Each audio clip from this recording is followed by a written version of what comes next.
केतन अग्रवाल केसबद्दल सर्वात मोठी धक्कादायक बातमी समोर आली आहे। केतन अग्रवाल 24 वर्षाचा तरुण व्यावसायिक। काही महिन्यांपूर्वीच तो परदेशातून शिक्षण पूर्ण करून आला आणि आपल्या वडिलांच्या बांधकाम व्यवसायामध्ये सहभागी झाला। त्याच्या कुटुंबियांनी त्याचं लग्न करायचं ठरवलं सिया गोयल हिच्याशी। नोव्हेंबर महिन्यामध्ये होणाऱ्या लग्नासाठी प्रचंड खर्च करण्याचं ठरलं। हा शाही विवाह सोहळा जयपूरला एका पॅलेसमध्ये होणार होता। त्यासाठी 17 कोटीमध्ये पॅलेस सुद्धा बुक करण्यात आलं। सोबतच पाहुण्यांची सोय म्हणून 2 विशेष विमानं सुद्धा बुक केली गेली। घरात लग्नाची तयारी सुरू असताना केतन आणि त्याची होणारी पत्नी लोहगडावर फिरायला गेले। 19 जूनला सियाचा वाढदिवस असल्यानं सेलिब्रेशन करण्यासाठी दोघंही 18 जूनला लोहगडावर गेले आणि त्याच दिवशी बातमी आली केतन फोटो काढताना दरीत कोसळल्याची आणि त्यात त्याचा मृत्यू झाल्याची। पण आता जवळपास 5 दिवसांनी या प्रकरणामध्ये वेगळं सत्य समोर आलंय। केतनचा मृत्यू हा अपघात नसून खून होता, जो केला त्याच्याच होणाऱ्या बायकोने। पण नेमकं घडलं काय? सीसीटीव्ही मध्ये दिसलेल्या हुडी घातलेल्या पोराने अपघाताच्या बनावाच्या नावाचं गूढ कसं सोडवलं, पाहूयात या व्हिडिओच्या माध्यमातून। केतन हा विशाल अग्रवाल यांचा मुलगा। विशाल अग्रवाल हे पुण्याच्या गहनसे भागातले प्रसिद्ध बांधकाम व्यावसायिक। परदेशातून शिकून आलेल्या आणि मग पुण्यामध्ये आपला व्यवसाय पाहणाऱ्या केतनचं लग्न ठरलं सिया गोशलशी। सियाचे वडील पुण्याच्या मार्केट यार्ड भागामध्ये मसाल्याचे प्रसिद्ध व्यापारी आहेत। 2 उच्चभ्रू आणि श्रीमंत कुटुंबामध्ये हे लग्न होणार होतं। जयपूरमध्ये 17 कोटी रुपये मोजून पॅलेस सुद्धा बुक करण्यात आलं। 2 विमानांची बुकिंग झाली। सगळं काही एकदम सुरळीत होतं। 18 तारखेला आपल्या वाढदिवसाच्या आदल्या दिवशी सियाने केतनकडे लोहगडला ट्रेकिंग करायला जाऊ असा हट्ट धरला। त्यानुसार दोघंही 18 तारखेला सकाळी लोहगडावर निघाले। पायथ्याला 4 व्हीलर लावून त्यांनी ट्रेक केला आणि गडावर पोहोचले। साधारणतः 10:30 वाजण्याच्या आसपास ते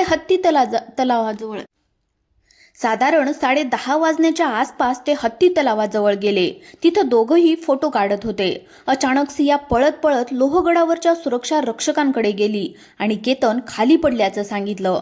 आम्ही हत्ती तलावाजवळ एका कड्यावर फोटो काढत होतो। केतनचा फोटो काढत असताना मी नेमकी मागे फिरले आणि पाठमोरी असताना केतन घसरून खाली पडला। केतन जवळपास 350 फूट खाली कोसळला होता। तो जिथे पडलाय ते वरून दिसत होतं, त्यामुळे त्याला लोकेट करणं सोपं झालं। लागलीच पोलीस आणि रेस्क्यू टीमला बोलवण्यात आलं। जवळपास 2 ते 2.5 तास रेस्क्यू ऑपरेशन चाललं, पण केतनचा मृतदेह हाती लागला। रेस्क्यू टीमने स्ट्रेचरवर त्याला खाली आणलं। उपचाराआधीच केतनला मृत घोषित करण्यात आलं। त्याच रात्री त्याच्यावर अंत्यसंस्कार करण्यात आले। लोणावळा ग्रामीण पोलिसांनी अपघाती मृत्यू प्रकरणी एडीआर नोंदवला आणि तपासाला सुरुवात केली। फक्त व्हेन्यूसाठी 17 कोटी रुपये खर्च, 2 विमानांचे बुकिंग, हे बिग फॅट वेडिंग आणि भावी नवरदेवाचा झालेला मृत्यू, यामुळे हळहळ व्यक्त करण्यात येत होती। सियाच्या वाढदिवसाच्या आदल्या दिवशीच केतनचा मृत्यू झाल्याने तिच्याबद्दल सहानुभूती व्यक्त करण्यात येत होती। पण पोलिसांनी या अपघाताचा सखोल तपास करणं सुरू ठेवलं। पोलिसांनी बारकावे तपासले तेव्हा त्यांना हा अपघात नसून हत्या असल्याचा संशय आला। त्यामुळे त्यांनी आणखी सखोल तपास केला। पोलिसांनी जेव्हा लोहगडाकडे जाणारे सीसीटीव्ही फुटेज चेक केले तेव्हा त्यांचा संशय आणखीनच वाढला, कारण सिया आणि केतनच्या गाडी मागून थोडं अंतर ठेवून एक मुलगा जात होता। सुरुवातीला या मुलावर संशय आला नाही, पण संशय बळावला, कारण ऊन असतानाही त्याने अंगामध्ये हुडी घातली होती, हेडफोन घातले होते। आपली ओळख लपवण्याचे, चेहरा झाकण्याचे पुरेपूर प्रयत्न त्यांनी या ठिकाणी केले होते। आसपासचे सीसीटीव्ही फुटेज चेक केले तेव्हाही हाच मुलगा या दोघांपासून अंतर ठेवून फिरत होता। मग पोलिसांनी तपासाची चक्रे आणखीच वेगाने फिरवली।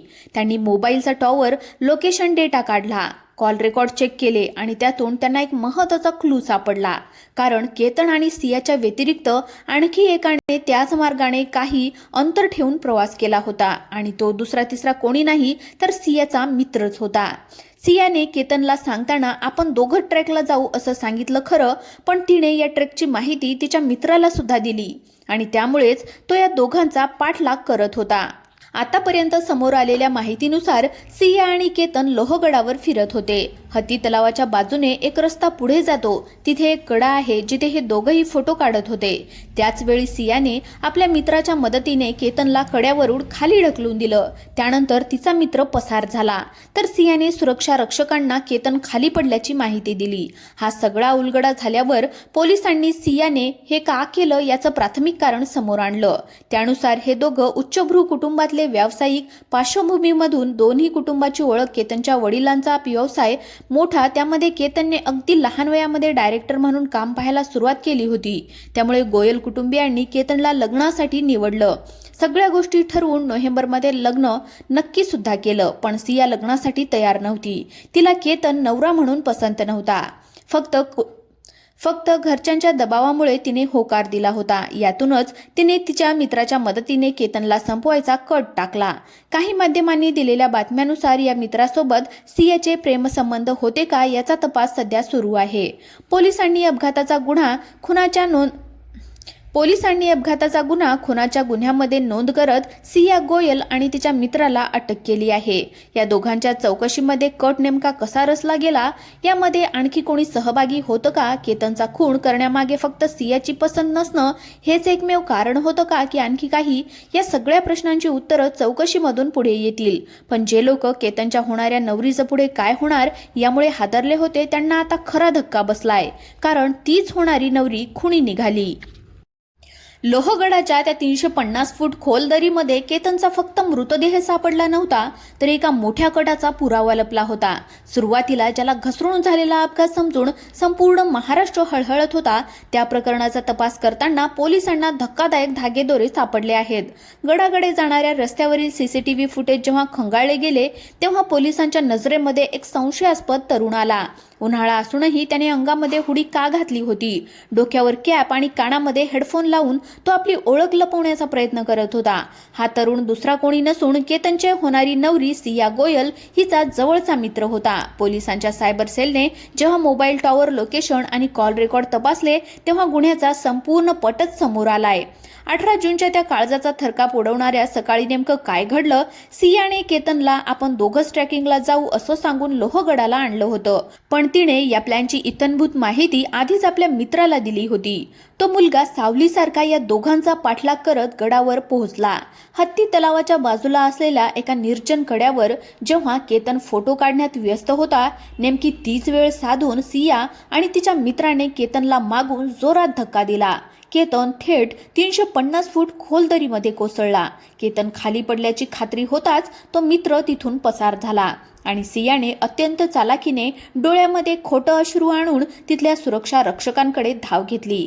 माझा होणारा नवरा फोटो काढताना घसरून पडला असा बनाव तिने रचला.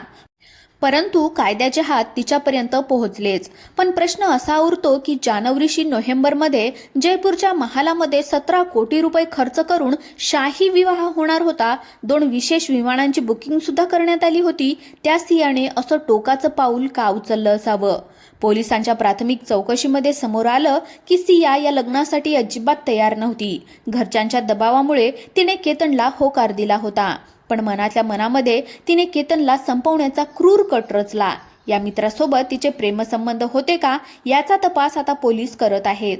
सध्या पोलिसांनी अपघाताच्या गुन्ह्याचं रूपांतर कलम 302 म्हणजेच खुनाच्या गुन्ह्यामध्ये करून सिया गोयल आणि तिच्या मित्राला बेड्या ठोकल्या आहेत. ज्या नवरीच्या नशिबावर लोक आधी दुःख व्यक्त करत होते, तीच नवरी नवऱ्याची मारेकरी निघाली. या दुनियेमध्ये कोणावर विश्वास ठेवावा आणि कोणावर नाही हाच मोठा प्रश्न या निमित्ताने समोर आलाय. मित्रांनो, तुम्हाला हा व्हिडिओ कसा वाटला ते आम्हाला कमेंट बॉक्समध्ये नक्की सांगा. तसेच आपल्या व्हिडिओला लाईक करा आणि चॅनलवर जर नवीन आले असाल, पहिल्यांदाच आले असाल तर चॅनलला सुद्धा सबस्क्राईब करायला विसरू नका. धन्यवाद.